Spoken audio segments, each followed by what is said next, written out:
First, live, local. This is Fox 12 Now. And hello, everyone. Welcome to Fox 12 Now. I'm Greg Nibbler. Let me just pull that up right there. Obviously, not a live shot, but the Burnside Bridge. They're heading into downtown. Another great shot right there. And there is a reason I am showing all of that, because that's what we're going to be talking about. Enjoy that look right now, because it's not going to look like that for too much longer. We're going to be discussing that. Again, this is Fox 12 Now. We're live streaming here from the Fox 12 Oregon newsroom. And we start off every weekday around 1 o'clock. We go throughout the afternoon covering a wide range of topics here. You can find us on the Fox 12 Oregon YouTube channel, or of course, KPTV.com. Click on the Fox 12 Now tab, or the Fox 12 Oregon app. So lots of places. Whatever it is, you found us. Thank you for doing so. Don't forget you can share the show afterward. Right now, though, we're talking about the Burnside Bridge, obviously, and a new design proposal for it that has been submitted. And we're going to discuss how that happened, what it looks like, and of course, you can give us your opinions as well in the comments. But to do so right now, we're joined by Sarah Hurwitz from Multnomah County. And Sarah, great to have you here on the show and joining us here to talk about this. And I think, to start off, to give everybody some of the context, because there's a lot that's going on. There's lots of infrastructure projects. Maybe if we can get everybody just an idea here of where the Burnside Bridge is at right now and why it is that it needs to be redesigned. Yeah. Okay. So when we're talking about just how important this project is, right, it all comes down to the earthquake risks that we have here in our region. And I think many folks do know, right, that we have a pretty high risk. It's 1 in 3 chance in the next 50 years of a major Cascadia subduction zone earthquake.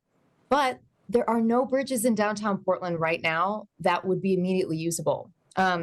And so that's why the county is taking the lead to build a new bridge, a new vehicular bridge that would be immediately usable in the wake of an earthquake. And I kind of want to really hit this home for people too. If you think about it from just a personal standpoint, if you're working in downtown Portland, think about this, and the earthquake hits and your family's on the east side, there would be no way to get to them right now. And so that is why we are taking the lead to build this bridge.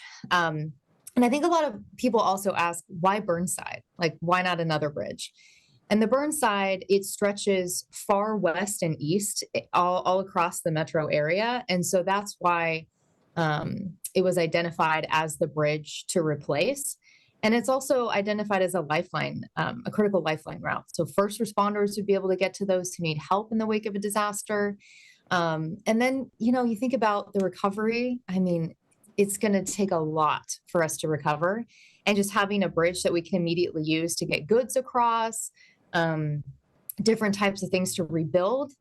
That's why this project is really crucial for our region. I mean, that makes sense. It is such a major artery that goes, stretches so far on both sides and is wide enough, big enough, at least even now. And I'm assuming that's what we'll be talking about here, is what the new bridge would be to withstand a lot of that. And so going into that, knowing that for everybody, understanding why it is that we need to do that and rebuild the Burnside Bridge, where does it go from there? Where have we been so far? And I know that we've got some design proposals and all of that, but just to bring us up to the current situation. Yeah, so the project right now is currently in the design phase. And if we're talking kind of numbers first, the estimated cost of the project is $895 million. We do expect to get an estimated cost or an updated cost estimate from the contractor in spring 2025. And then we are currently funding the project. We have $300 million that we funded through the vehicle registration fee right now, the county vehicle registration fee. And so we do have about a $500 to $600 million gap that we need to fill right now for the project. The project is actively applying for a number of federal grant opportunities. We're confident that we'll be successful in getting that funding. And, even last year, the Oregon legislature, it granted the project $20 million. And so we saw that as kind of this vote of confidence that they see this as a project that's important for our region. But yeah, we're in the design phase and we're nearing the bridge type selection, which is this really big milestone for the project. And this summer we had a lot of outreach, right? So we had a public survey where we asked for community input on that east side of the bridge on what it should look like. We have a community design advisory group, which I think we'll get into talking a little bit more about. And all of this is, I can talk a little bit about it probably in some of our other questions, but this is all going to come to the board here soon. So we're getting close to a decision. And I think that is, the other important part of it, because obviously the infrastructure is very important for everybody's lives around here, if should and when that earthquake happen. But the design is also, something really important for the look of the city, for the feel of the city, going across it. Obviously, the way it is designed right now, it's pretty plain, and that's designed, back in the day for what it was. But now we have this opportunity to really change something and make kind of a landmark here. And I'm gonna guess there's a lot of opinions on that. And everybody's got an opinion, but I would love to, go into that, talking about this Community Advisory Design Group, if I said that right. Yeah, Community Design Advisory Group, and what that is and where their role is in this as far as deciding what the bridge is gonna look like. Yeah. Okay. So the Community Design Advisory Group is made up of 20 community members. They come from all different walks of life. So some folks have maybe some design background. Maybe they're a retired architect. Some people who have never served on a committee before and wanted to get involved in their community. We've got a PSU professor, a bartender. I mean, it's really diverse. And the whole point was so that it could represent a diverse swath of the community, right? And they're tasked with providing aesthetic feedback to the project team. And the big responsibility was giving us a recommendation on a bridge type. So over the summer, we had kind of, a couple of different avenues going at the same time. We had that public survey. Not sure if you took it, but we got more than 19,000 survey responses. And we had three tight arch and 3 cable stay options. And so the community weighed in there, and the Community Design Advisory Group took the input. There we go. Those the 6 options right there. And the Community Design Advisory Group took the overview, right? So all the data from that survey, and used some of that in their deliberations. And then, so this group, after, it had 3 different meetings in August where it deliberated on making a bridge type recommendation. The first meeting, they went from 6 to 4, and then they narrowed it to 3. And so their final meeting, they had these 3. Yep. These 3 right here. And apologies for those other images. We'll make sure that those are posted. But we've got the V Tower, the inverted Y tower, or as I call it, upside down Y, or the braced basket handle arch. So 3 very different looks that could go along with this to decide from. And there is one of these that they took in all of this recommendation, and they took in all the public feedback, but they chose one that maybe wasn't necessarily the most popular publicly. Do I have that correct? Yeah, so the public survey results, overall, if we're looking at just general bridge types of tight arch or cable stay, the community preferred a tight arch more than a cable stay. This committee, though, the county has told them from the beginning that they're able to make whatever independent decision that they want, whether it aligned with, the public survey results or not. So, but yeah, they landed at the inverted Y, or the upside down Y, as you say. And I can talk a little bit about, kind of the reasons why they landed there. Yeah, and actually. some of the. Yeah, I'd be really curious, why is it that they decided to go with the upside down Y as opposed to some of those other designs? It's going to crack me up. I'm going to need to start saying that to our project team. Okay. I can't get it out of my head. It's just there. The inverted Y. Inverted Y. Okay, so here's some of the reasons why this committee ultimately landed on the inverted Y as the recommended bridge type. They said that it fits best within the site and urban context of the east side and nearby buildings. There's also a piece about distinctive and unique structure for Portland. They think it lends itself to being a unique landmark in the city. They also said that it was best for views and experience for all users, so it had the least visual impacts. And then after the earthquake, there was some sentiment from the group saying that it would be a beacon of recovery and hope for the future of the city. People would be able to see it from a distance because it's, like a triangle. Um, and then, kind of standing strong and being resilient. They also said that it best denotes the location as the center of the city, distinctly pinpointing the unique location that divides the city into 4 quadrants. And then the last piece that they talked about was the use of concrete for the cable stay. They preferred that over weathering steel, which would be on a tied arch, both from an aesthetic standpoint and also because it'd be easier to address graffiti.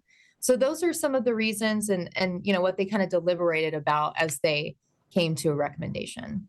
And we've got these up here, and again, we'll post this for everybody, or you can just go back through and pause the video right here and go through these as well. But yeah, so that is a lot of, interesting factors of why it is that they went with that. So it sounds like they really thought this through, and this was, as you mentioned, it's a lot of people from all kinds of walks of life, so a lot of different factors going in there. But you can see it from what they said. I can understand why it is that they chose that. I'm sure for some people out there, that's they have their specific designs, and also for something like this, I would imagine no one is ever going to be 100% happy with a design choice like this. Everybody's got their own tastes and preferences when it comes to that. But this sounds like some pretty reasoned out, purposes for this of why they chose this. Yeah, I mean, this community design advisory group has been spending hours upon hours, right, invested in this project. They've had multiple meetings since like last summer, so they've really kind of been in the weeds, in the details about all of the kind of design elements here. So, and I think they also recognize, and I know our project team recognizes this too, that this bridge is iconic. It's historic. The community really cares about what the new one's going to look like. And so we really value the community's voice throughout all of this. And that's why we did all of the things we did this summer. Well, now that they have selected the inverted Y design to be the one that's going to be put forward, what happens next? What are the steps that go on now? Yeah, so I think what's important to clarify for the community is that this is a recommendation from this committee, but it is not a final decision at this point. So on September 3rd, we're going to go to the Multnomah County Board of Commissioners, and we're going to take all the public survey data. We're going to take the recommendation from that committee, and some of those committee members will actually be there to share their thoughts about why they chose that recommendation. And this will be an opportunity for the board to learn, to ask questions. They're getting to take all of this, like all these data points, basically. And then we come back to them on September 12th, and we ask them to adopt a resolution to support the bridge type recommendation. So it ultimately sits in the hands of the Board of Commissioners. And so the Board of Commissioners, if they decide to go forward with that, is that it? That's the final decision? Yes. Okay. Yes. And then from there, it's securing the rest of the funding? Yeah. So, the funding process is it's ongoing. We're waiting to hear back on a federal grant that we applied for. We're hoping to hear back this fall.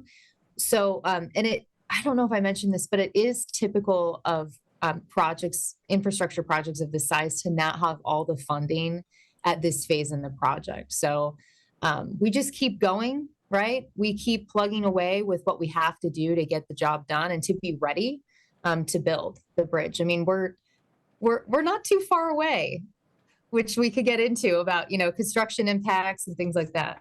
Yeah, I think that's definitely something just to at least briefly touch on.